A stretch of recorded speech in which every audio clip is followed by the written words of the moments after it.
We are all dying from the moment we are born.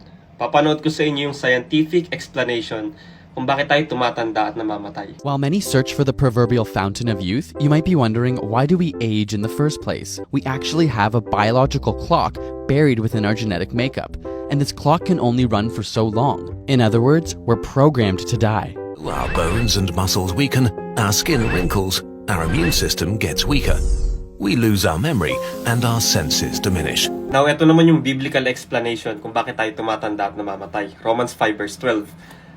Therefore, just as sin came into the world through one man, and death through sin, and so death spread to all men because all sinned. That's why we are dying. Sabi sa Bible, the soul that sin shall die. At sabi sa Romans 6:23, the wages of sin is death. Ang kabayaran ng kasalanan ay kamatayan. At lahat tayo nagkasala. We all have sinned. Romans 3:23. For all have sinned and fall short of God's glorious standard. Hindi nyo na-realize na ang kamatayan or yung death ay isang appointment. Pero, hindi mo pwede i-cancel. Diba, pwede tayo mag-cancel lang appointment natin sa client natin, sa dentista, sa doktor. Pero yung appointment natin sa kamatayan, no. And as it is appointed for men to die once, but after this, the judgment. Araw-araw, maraming tao ang nag-iisip at natatakot na dumating yung oras ng kamatayan nila. Sabi sa Bible, the fear of death haunts people. Kasi once dumating na yung oras ng kamatayan mo, mawawalay ka na sa pamilya mo. Yung nanay at tatay mo na mahal mo, yung asawa mo, yung mga anak mo, mga kapatid mo, mga kaibigan mo, yung aso't pusa mo. Hindi mo na rin may enjoy yung kagandahan ng kalangitan, yung karagatan. Hindi ka na makakain ng mga masasarap na pagkain na kinakain mo. That's why the fear of death haunts people. Pero ito yung good news. Death is not the end. The Bible gives us answer that science or any human on the face of this earth cannot give. Alam nyo, I pray na sana lahat ng tao maintindihan yung sakripisyong ginawa ni Jesus sa cross na yun. But the reality is, hindi. There are people who continually rejecting Jesus. Yung iba, pinagtatawanan pa nila. Namatay si Jesus para sa mga kasalanan natin na hindi natin kayang bayaran. Para magkaroon tayo ng way na makasama siya.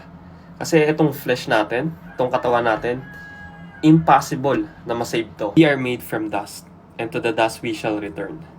Alam nyo, napakasimple ng mensahe ng gospel.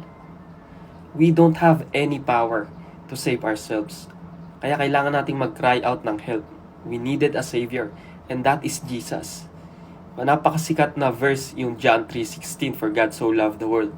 Pero maraming tao ang namimiss yung sumunod na verse 17 and 18. Sabi sa verse 17, for God did not send His Son into the world to condemn the world, but that the world through Him might be saved. So bakit daw hindi dumating si Jesus para i-condemn yung mundo? Dahil condemn na tayo in the first place. Dahil sa kasalanan natin. Ayan sabi sa verse 18, he who believes in Him is not condemned, but he who does not believe is condemned already. Yan yung word, already.